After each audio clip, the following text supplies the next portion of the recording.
21 مارچ 625 رسول کریم صلی اللہ علیہ وسلم نے اپنی فوج کو کوچ کا حکم دیا اور شیخین نامی ایک پہاڑی کے دامن میں جا خیمہ زن ہوئے۔ آپ علیہ السلام کے ساتھ 1000 پیادہ مجاہدین تھے، جن میں سے 100 نے سروں پر زرہ پہن رکھی تھی۔ مجاہدین کے پاس صرف 2 گھوڑے تھے، جن میں سے ایک نبی علیہ السلام کے پاس تھا۔ اس موقع پر منافقین کے نفاق کا پہلا خطرناک مظاہرہ ہوا، جو غداری کے مترادف تھا۔ مدینے کے پاس ایسے لوگوں نے اسلام قبول کر لیا تھا جو دل سے مسلمان نہیں ہوئے تھے۔ انہیں رسول اللہ صلی اللہ علیہ وسلم نے منافقین کہا۔ کسی کے متعلق یہ معلوم کرنا کہ وہ سچا مسلمان ہے یا منافق بہت مشکل تھا۔ جب مجاہدین مدینے سے شیخین کی پہاڑی کی طرف کوچ کرنے لگے تو ایک بااثر آدمی جس کا نام عبداللہ بن ابی تھا، رسول کریم صلی اللہ علیہ وسلم سے اس بحث میں الجھ گیا کہ قریش کا لشکر 3 گنا ہے، اس لیے مدینے سے باہر جا کر لڑنا نقصان دہ ہوگا۔ آپ علیہ السلام نے مجاہدین کے دوسرے سرداروں سے رائے لی تو اکثریت نے یہ کہا کہ شہر سے باہر لڑنا زیادہ بہتر ہوگا۔ آپ علیہ السلام عبداللہ بن ابی کے ہی ہم خیال تھے، لیکن آپ علیہ السلام نے اکثریت کا فیصلہ ہی منظور کیا اور کوچ کا حکم دے دیا۔ عبداللہ بن ابی نے شہر سے باہر جانے سے انکار کر دیا۔ اس کے پیچھے ہٹنے کی دیر تھی کہ لشکر میں سے 300 آدمی پیچھے ہٹ گئے۔ پتہ چلا کہ یہ سب منافقین تھے اور عبداللہ ان کا سردار تھا۔ اب 3000 کے مقابلے میں مجاہدین کی نفری صرف 700 رہ گئی۔ رسول اللہ صلی اللہ علیہ وسلم دل برداشتہ نہ ہوئے اور 700 ہی کو لے کر کوہ احد کے دامن میں شیخین کے مقام پر مجاہدین کو جنگی ترتیب میں کر دیا۔ خالد نے ایک بلند ٹیکری پر کھڑے ہو کر مسلمانوں کی ترتیب دیکھی اور اس نے اپنے سالار ابو سفیان کو بتا کر اپنے دستے کی جگہ طے کر لی۔ رسول اکرم صلی اللہ علیہ وسلم نے مجاہدین کو کم و بیش 1000 گز لمبائی میں پھیلا دیا۔ پیچھے وادی تھی، مجاہدین کے ایک پہلو کے ساتھ پہاڑی تھی، لیکن دوسرے پہلو پر کچھ نہیں تھا۔ اس پہلو کو مضبوط رکھنے کے لیے رسول اکرم صلی اللہ علیہ وسلم نے 50 تیر اندازوں کو قریب کی ایک ٹیکری پر بٹھا دیا۔ ان تیر اندازوں کے کمانڈر عبداللہ بن جبیر تھے۔ رسول خدا صلی اللہ علیہ وسلم نے انہیں ہدایت دیتے ہوئے فرمایا، اپنی ذمہ داری سمجھ لو عبداللہ، اپنے عقب کو دیکھو۔ دشمن ہمارے عقب میں نقل و حرکت کر سکتا ہے، جو ہمارے لیے خطرہ ہے۔ دشمن کے پاس گھڑ سوار زیادہ ہیں، وہ ہمارے پہلو پر گھڑ سواروں سے حملہ کر سکتا ہے۔ اپنے تیر اندازوں کو گھڑ سواروں پر مرکوز رکھو، پیادوں کا مجھے کوئی ڈر نہیں۔ تقریباً تمام مستند مورخین، جن میں ابن ہشام اور واقدی خاص طور پر قابل ذکر ہیں، لکھتے ہیں کہ رسول کریم صلی اللہ علیہ وسلم نے عبداللہ بن جبیر کو واضح الفاظ میں کہا تھا، ہمارا عقب صرف تمہاری بیداری اور مستعدی سے محفوظ رہے گا، تمہاری ذرا سی کوتاہی بھی ہمیں بڑی ذلت آمیز شکست دے سکتی ہے۔ یاد رکھو عبداللہ، اگر تم دشمن کو بھاگتے ہوئے اور ہمیں فتح یاب ہوتے ہوئے دیکھ لو تو بھی اس جگہ سے نہ ہلنا۔ اگر دیکھو کہ ہم پر دشمن کا دباؤ بڑھ گیا ہے اور تمہیں ہماری مدد کے لیے پہنچنا چاہیے تو بھی یہ جگہ نہ چھوڑنا۔ پہاڑی کی یہ بلندی دشمن کے قبضے میں نہیں جانی چاہیے، یہ بلندی تمہاری ہے، وہاں سے تم نیچے اس تمام علاقے کے حکمران ہو کے جہاں تک تمہارے تیر اندازوں کے تیر پہنچیں گے۔ خالد بن ولید نے مسلمانوں کی ترتیب دیکھی اور ابو سفیان کو بتایا کہ مسلمان کھلے میدان کی لڑائی نہیں لڑیں گے۔ ابو سفیان کو اپنی کثیر نفری پر ناز تھا، وہ چاہتا تھا کہ لڑائی کھلے میدان میں یعنی لامحدود محاذ پر ہو تاکہ وہ اپنے پیادوں اور گھوڑوں کی افراد سے مجاہدین اسلام کو کچل ڈالے۔ خالد بن ولید کو اپنے باپ نے جنگی چالوں کی تربیت بچپن سے دینی شروع کر دی تھی۔ دشمن پر بے خبری میں پہلو یا عقب سے چھپٹنا اور دشمن کو چکر دے دے کر مارنا، اپنے دستوں کی تقسیم اور ان پر کنٹرول اس کی تربیت میں شامل تھا جو اسے باپ نے دی تھی۔ اس نے تجربہ کار سردار کی نگاہوں سے مجاہدین کی ترتیب دیکھی تو اس نے محسوس کیا کہ مسلمان فن حرب کے کمالات دکھا سکتے ہیں۔ ابو سفیان اپنی فوج کو مسلمانوں کے بالمقابل لے گیا۔ اس نے گھڑ سواروں کو مسلمانوں کے پہلوؤں پر حملہ کرنے کے لیے بھیجا۔ ایک پہلو پر خالد اور دوسرے پر اکرمہ تھے، دونوں کے ساتھ 100 گھڑ سوار تھے۔ تمام گھڑ سواروں کا کمانڈر عمرو بن العاص تھا۔ پیادوں کے آگے ابو سفیان نے 100 تیر انداز رکھے۔ قریش کا پرچم طلحہ بن ابو طلحہ نے اٹھا رکھا تھا۔ اس زمانے کی جنگوں میں پرچم کو دل جیسی اہمیت حاصل تھی۔ پرچم کے گرنے سے فوج کا حوصلہ ٹوٹ جاتا اور بھگدڑ مچ جاتی۔ قریش نے جنگ کی ابتدا اس طرح کی کہ ان کی صفوں سے ایک شخص ابو عامر فاسق آگے ہو کر مجاہدین کے قریب چلا گیا۔ اس کے پیچھے قریش کے غلاموں کی کچھ تعداد بھی تھی۔ ابو عامر مدینے کا رہنے والا تھا، وہ قبیلہ اوس کا سردار تھا۔ جب رسول کریم صلی اللہ علیہ وسلم مکہ سے ہجرت کر کے مدینہ گئے تو ابو عامر نے قسم کھا لی تھی کہ وہ آپ علیہ السلام کو اور تمام مسلمانوں کو مدینے سے نکال کر دم لے گا اس پر ایک بڑی ہی حسین یہودن کا اور یہودیوں کے مال و دولت کا طلسم طاری تھا۔ یہودیوں کی اسلام دشمن کارروائیاں زمین دوز ہوتی تھیں۔ بظاہر انہوں نے مسلمانوں کے ساتھ دوستی اور فرما برداری کا معاہدہ کر رکھا تھا۔ ابو عامر انہی کے ہاتھ میں کٹھ پتلی بنا ہوا تھا، لیکن ان یہودیوں نے اسے قریش کا دوست بنا رکھا تھا۔ اب مجاہدین قریش کے خلاف لڑنے کے لیے مدینہ سے نکلے تو ابو عامر قریش کے پاس چلا گیا۔ اس کے قبیلہ اوس کے بہت سے آدمی رسول اکرم صلی اللہ علیہ وسلم کے دست مبارک پر اسلام قبول کر چکے تھے اور وہ قریش کے مقابلے میں سفارہ تھے۔ ابو عامر آگے چلا گیا اور مجاہدین سے بلند آواز سے مخاطب ہوا۔ رسول کریم صلی اللہ علیہ وسلم نے اسے فاسق کا خطاب دیا۔ ابو عامر فاسق نے کہا، قبیلہ اوس کے غیرت مند بہادروں، تم مجھے یقیناً پہچانتے ہو، میں کون ہوں؟ میری بات غور سے سن لو۔ وہ اپنی للکار پوری نہ کر پایا تھا کہ مجاہدین اسلام کی صف سے قبیلہ اوس کے ایک مجاہد کی آواز گرجی، او فاسق بدکار، ہم تیرے نام پر تھوک چکے ہیں۔ خالد بن ولید کو وہ وقت یاد آ رہا تھا۔ مجاہدین اسلام کی صف سے ابو عامر اور اس کے ساتھ گئے ہوئے غلاموں پر پتھروں کی بوچھاڑ شروع ہو گئی تھی۔ مورخ لکھتے ہیں کہ پتھر برسانے والے قبیلہ اوس کے مجاہدین تھے۔ ابو عامر اور غلام جو مجاہدین کے پتھروں کی زد میں تھے، ایک ایک دو پتھر کھا کر پیچھے بھاگ آئے۔ یہودی مدینہ میں بیٹھے لڑائی کی خبروں کا انتظار کر رہے تھے۔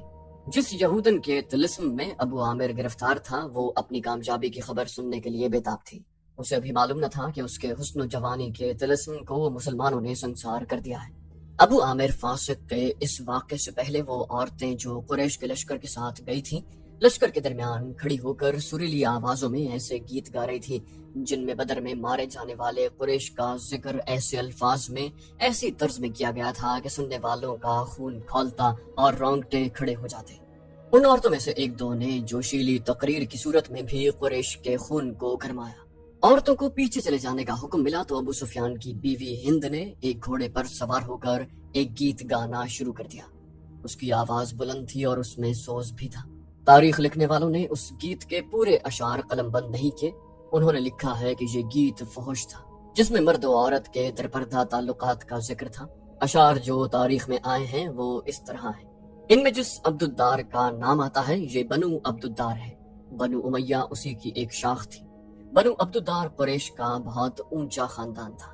وہ بولی، عبدالدار کے سپوتوں، ہمارے گھرانوں کے پاسبانوں، ہم رات کی بیٹیاں ہیں، ہم تکیوں کے درمیان حرکت کیا کرتے ہیں۔ اس حرکت میں لطف اور لذت ہوتی ہے۔ تم دشمن پر چڑھ دوڑے تو ہم تمہیں اپنے سینوں سے لگا لیں گے، تم بھاگ آئے تو ہم تمہارے قریب نہیں آئیں گی۔ اس کے بعد ابو عامر فاسق پر مجاہدین اسلام کی طرف سے سنگباری ہوئی اور اس کے فوراً بعد قریش نے مجاہدین پر تیر پھینکنے شروع کر دیے۔ مجاہدین نے اس کے جواب میں تیر برسائے۔ خالد بن ولید اپنے پہلو والے مسلمانوں کے پہلو پر حملہ کرنے کے لیے اپنے 100 سواروں کے ساتھ تیزی سے بڑھے۔ اسے معلوم نہ تھا کہ بلندی پر تیر انداز چھپے بیٹھے ہیں۔ اس کے سوار بے دھڑک چلے آ رہے تھے۔ راستہ ذرا تنگ تھا، سواروں کو آگے پیچھے ہونا پڑا۔ خالد بن ولید سوچ سمجھ کر اپنے سوار دستے کو اس پہلو پر لائے تھے۔ اپنے باپ کی تربیت کے مطابق اسے بڑی خود اعتمادی سے توقع تھی کہ وہ ہلہ بول کر مسلمانوں کو اس پوزیشن میں لے آئے گا کہ وہ پسپا ہو جائیں گے اور اگر جم کر نہ لڑے تو قریش کے گھوڑوں تلے کچھ لے جائیں گے۔ مگر مسلمانوں کے پہلو سے اس کے سوار ابھی دور ہی تھے کہ اوپر سے تیر اندازوں نے اس کے اگلے سواروں کو نہ آگے جانے کے قابل چھوڑا نہ وہ پیچھے ہٹنے کے قابل رہے۔ ایک ایک سوار کئی تیر کھا کر گرا اور جن گھوڑوں کو تیر لگے انہوں نے خالد کے سوار دستے کے لیے قیامت بپا کر دی۔ پیچھے والے سواروں نے گھوڑے موڑے اور پسپا ہو گئے۔ ادھر قریش کی عورتوں نے دف اور ڈھولک کی تھاپ پر وہی گیت گانا شروع کر دیا جو ہند نے اکیلے گایا تھا۔ عبدالدار کے سپوتوں، ہم رات کی بیٹیاں ہیں، ہم تم تکیوں کے درمیان۔ مورخ واقعی لکھتا ہے کہ عربی جنگجوؤں کے اس وقت کے رواج کے مطابق ایک ایک جنگجو کے لڑنے کا مرحلہ آیا۔ سب سے پہلے قریش کے پرچم بردار طلحہ بن ابو طلحہ نے آگے جا کر مجاہدین اسلام کو للکارا کہ اس کے مقابلے کے لیے کسی کو آگے بھیجو۔ حضرت علی رضی اللہ عنہ نے تند ہوا کے جھونکے کی طرح آگے آ کر کہا، آ میرے دین کے دشمن، میں آتا ہوں تیرے مقابلے میں۔ طلحہ اپنے قبیلے کا پرچم تھامے تلوار لہراتے ہوئے بپھرا ہوا آیا، مگر اس کا وار ہوا کو چیرتا ہوا گزر گیا۔ وہ ابھی سنبھل ہی رہا تھا کہ حضرت علی رضی اللہ عنہ کی تلوار نے اسے ایسا گہرا زخم لگایا کہ پہلے اس کا پرچم گرا، پھر وہ خود گرا۔ قریش کا ایک آدمی دوڑا آیا اور پرچم اٹھا کر پیچھے لے گیا۔ علی رضی اللہ عنہ اسے بھی گرا سکتے تھے، مگر انفرادی مقابلوں میں یہ روا نہ تھا۔ طلحہ کو اٹھا کر پیچھے لے آئے۔ اس کے خاندان کا ایک اور آدمی آگے بڑھا۔ میں انتقام لینے کا پابند ہوں، وہ للکار کر آگے آ گیا۔ علی آ، میری تلوار کی کاٹ دیکھ۔ حضرت علی رضی اللہ عنہ خاموشی سے اس کے مقابلے پر آ گئے۔ دونوں نے ایک دوسرے کی آنکھوں میں آنکھیں ڈالے ایک چکر کاٹا، پھر ان کی تلواریں اور ڈھالیں ٹکرائیں، اور اس کے بعد سب نے دیکھا کہ حضرت علی رضی اللہ عنہ کی تلوار سے خون ٹپک رہا ہے اور ان کا مد مقابل زمین پر پڑا تڑپ رہا تھا۔ پھر قریش کے متعدد آدمی باری باری للکارتے ہوئے آگے بڑھے، مجاہدین کے مقابلے میں مرتے گئے۔ قریش کا سالار اعلیٰ ابو سفیان اپنے آدمیوں کو گرتا دیکھ کر غصے سے بے قابو ہو گیا۔ جنگی دستور کے مطابق اسے انفرادی مقابلوں کے لیے نہیں اترنا چاہیے تھا، کیونکہ وہ سالار تھا۔ اس کے مارے جانے سے اس کی فوج میں ابتری پھیل سکتی تھی، لیکن وہ اپنے آپ پر قابو نہ رکھ سکا۔ وہ گھوڑے پر سوار تھا، اس نے گھوڑے کو ایڑ لگائی اور للکارتا ہوا آگے چلا گیا۔ اس کی بیوی ہند نے اسے جاتے دیکھا تو اپنے اونٹ پر سوار ہو کر آگے چلی گئی اور بڑی بلند آواز سے وہی گیت گانے لگی، جس کے اشعار یہ بھی تھے کہ تم بھاگے آئے تو ہم تمہیں اپنے قریب نہیں آنے دیں گی۔ ابو سفیان گھوڑے پر سوار تھا، لیکن اس کے مقابلے کے لیے جو مسلمان آگے آیا وہ پیادہ تھا۔ تاریخ اسے حنظلہ بن ابو عامر کے نام سے یاد کرتی ہے۔ ابو سفیان کے ہاتھ میں لمبی برچھی تھی، کسی کو بھی توقع نہیں تھی کہ تلوار والا پیادہ برچھی والے گھڑ سوار سے زندہ بچ جائے گا۔ ابو سفیان کا گھوڑا حنظلہ رضی اللہ عنہ پر سرپٹ دوڑایا۔ ابو سفیان نے برچھی تول کر پھر تاک کر ماری، لیکن حنظلہ رضی اللہ عنہ پھرتی سے ایک طرف ہو گئے۔ اس طرح 3 مرتبہ ہوا۔ تیسری مرتبہ ابو سفیان کا گھوڑا نکل گیا تو حنظلہ رضی اللہ عنہ اس کے پیچھے دوڑ پڑے۔ گھوڑا رک کر پیچھے کو مڑا تو حنظلہ رضی اللہ عنہ اس تک پہنچ چکے تھے۔ ابو سفیان اسے نہ دیکھ سکا۔ حنظلہ رضی اللہ عنہ نے گھوڑے کی اگلی ٹانگوں پر ایسا زوردار وار کیا کہ گھوڑا گر پڑا۔ ابو سفیان دوسری طرف گرا۔ حنظلہ رضی اللہ عنہ اس پر حملہ کرنے کو آگے بڑھے تو ابو سفیان گرے ہوئے گھوڑے کے ارد گرد دوڑ دوڑ کر اپنے آپ کو بچانے لگا، اور اس کے ساتھ ہی اس نے قریش کو مدد کے لیے پکارا۔ قریش کا ایک پیادہ دوڑا آیا۔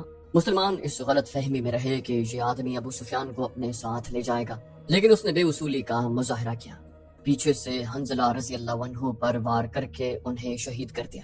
ابو سفیان اپنی صفوں میں بھاگ گیا۔ آخری مقابلے کے لیے قریش کی طرف سے عبد الرحمن بن ابو بکر آیا۔ مورخ واقدی نے یہ واقعہ اس طرح بیان کیا ہے کہ عبد الرحمن بن ابو بکر کی للکار پر اس کے والد حضرت ابو بکر صدیق رضی اللہ تعالی عنہ، جو اسلام قبول کر کے رسول اللہ صلی اللہ علیہ وسلم کے ساتھ تھے، تلوار نکال کر اپنے جوان بیٹے کے مقابلے کے لیے نکلے۔ حضرت ابو بکر صدیق رضی اللہ عنہ نے للکار کر کہا، آگے آ مسلمان باپ کے کافر فرزند۔ رسول کریم صلی اللہ علیہ وسلم نے دیکھا کہ باپ بیٹا مقابلے پر اتر آئے ہیں تو آپ علیہ السلام نے دوڑ کر حضرت ابو بکر صدیق رضی اللہ عنہ کو روک لیا۔ رسول کریم صلی اللہ علیہ وسلم نے فرمایا، تلوار نیام میں ڈال لو ابو بکر، اور ابو بکر صدیق رضی اللہ عنہ کو پیچھے لے گئے۔ خالد بن ولید کو جنگ کا شور و غل اب بھی سنائی دے رہا تھا۔ وہ منظر اس کی آنکھوں نے اپنی پلکوں میں محفوظ کر رکھا تھا۔ انفرادی مقابلے ختم ہوتے ہی قریش نے مسلمانوں پر حلہ بول دیا۔ رسول اکرم صلی اللہ علیہ وسلم نے احد کی پہاڑی کو اپنے عقب میں رکھا ہوا تھا، اس لیے مجاہدین اسلام کو عقبی حملے کا خطرہ نہیں تھا۔ آمنے سامنے کا مارکا خوریز تھا۔ مسلمانوں کی نفری بہت تھوڑی تھی۔ اس کمی کو انہوں نے جذبہ تیغ زنی کے کمالات سے پورا کر دیا۔ اگر قریش کو نفری کی افراد حاصل نہ ہوتی تو وہ مسلمانوں کے آگے نہیں ٹھہر سکتے تھے۔ وہ نفری کے زور پر لڑ رہے تھے۔ خالد کی نظر رسول اکرم صلی اللہ علیہ وسلم پر تھی۔ آپ علیہ السلام ایک پہلو پر تھے، یہی پہلو تھا کہ جس پر خالد کو حملہ کرنا تھا۔ اب کہ اس نے اپنے سواروں کو یہ حکم دیا کہ وہ گھوڑوں کو سرپٹ دوڑاتے تنگ راستے سے آگے نکل جائیں اور مسلمانوں کے پہلو پر حلہ بولیں، مگر عبداللہ بن جبیر رضی اللہ عنہ کے 50 تیر اندازوں نے سواروں کو اس طرح پسپا کر دیا کہ وہ چند گھوڑے اور زخموں سے کراہتے ہوئے گھڑ سواروں کو پیچھے چھوڑ گئے۔ مارکا عروج پر تھا۔ صرف ایک آدمی تھا جو لڑ نہیں رہا تھا۔ وہ میدان جنگ میں برچھی اٹھائے یوں گھوم پھر رہا تھا جیسے کسی کو ڈھونڈ رہا ہو۔ وہ وحشی بن حرب تھا۔ وہ حمزہ رضی اللہ عنہ کو ڈھونڈ رہا تھا۔ حمزہ رضی اللہ عنہ کو قتل کرنے پر اس کے لیے 2 انعام تھے، ایک یہ کہ اس کا آقا اسے آزاد کر دے گا، اور دوسرا ابو سفیان کی بیوی ہند کے وہ زیورات جو اس نے پہن رکھے تھے۔ اسے حمزہ رضی اللہ عنہ نظر آ گئے۔ وہ قریش کے ایک آدمی سبا بن عبد العزا کی طرف بڑھ رہے تھے۔ عرب میں رواج تھا کہ ختنہ عورتیں کیا کرتی تھیں۔ مورخ ابن ہشام کے مطابق اسلام سے پہلے ہی عربوں میں ختنے کا رواج موجود تھا۔ حمزہ رضی اللہ عنہ نے جس صبا کو للکارا تھا اس کی ماں ختنہ کیا کرتی تھی۔ حمزہ رضی اللہ عنہ نے اسے للکارا، ختنہ کرنے والی کے بیٹے ادھر آ اور مجھے آخری بار دیکھ لے۔ صبا بن عبد العزا حمزہ رضی اللہ عنہ کی طرف بڑھا، غصے سے اس کا چہرہ لال تھا، وہ تلوار اور ڈھال کی لڑائی کا ماہر تھا۔ حمزہ رضی اللہ عنہ بھی کچھ کم نہ تھے، دونوں ایک دوسرے کے قریب آئے اور ایک دوسرے پر وار کرنے لگے۔ دونوں کی ڈھالیں وار روک رہی تھیں، وہ پینترے بدل بدل کر وار کرتے تھے لیکن ڈھالیں تلواروں کے راستے میں آ جاتی۔ اس وقت وحشی بن حرب جھکا ہوا آہستہ آہستہ ان کی طرف بڑھ رہا تھا، اسے زمین اور جھاڑیوں نے اوٹ دے رکھی تھی۔ حمزہ رضی اللہ عنہ اپنے دشمن کی آنکھوں میں دیکھ رہے تھے، صبا کے سوا انہیں کچھ بھی نظر نہیں آ رہا تھا۔ وحشی ان کے قریب پہنچ گیا، برچھی نشانے پر پھینکنے کا وہ ماہر تھا۔ وہ اتنا قریب ہو گیا جہاں سے اس کی برچھی خطا نہیں جا سکتی تھی۔ وہ اٹھ کھڑا ہوا اور برچھی کو ہاتھ میں تولا، پھر اسے پھینکنے کی پوزیشن میں لایا۔ حمزہ رضی اللہ عنہ نے صبا پر یک کے بعد دیگرے تیزی سے 2-3 بار کیے۔ آخری بار ایسا پڑا کہ حمزہ رضی اللہ عنہ کی تلوار صبا کے پیٹ میں اتر گئی۔ حمزہ رضی اللہ عنہ نے تلوار اس کے پیٹ سے اس طرح نکالی کہ اس کا پیٹ اور زیادہ پھٹ گیا اور وہ حمزہ رضی اللہ عنہ کے قدموں میں گر پڑا۔ حمزہ رضی اللہ تعالی عنہ ابھی سنبھلے ہی تھے کہ وحشی نے ان پر پوری طاقت سے برچھی پھینکی۔ فاصلہ بہت کم تھا، برچھی حمزہ رضی اللہ عنہ کے پیٹ میں اتنی زیادہ اتر گئی کہ اس کی اندھی حمزہ رضی اللہ تعالی عنہ کی پیٹھ سے آگے نکل گئی۔ حمزہ رضی اللہ تعالی عنہ گرے نہیں، انہوں نے ادھر ادھر دیکھا، انہیں وحشی دکھائی دیا۔ حمزہ رضی اللہ عنہ برچھی اپنے جسم میں لیے ہوئے وحشی کی طرف بڑھے۔ وحشی جہاں کھڑا تھا وہیں کھڑا رہا۔ حمزہ رضی اللہ تعالی عنہ 4-5 قدم چل کر گر پڑے۔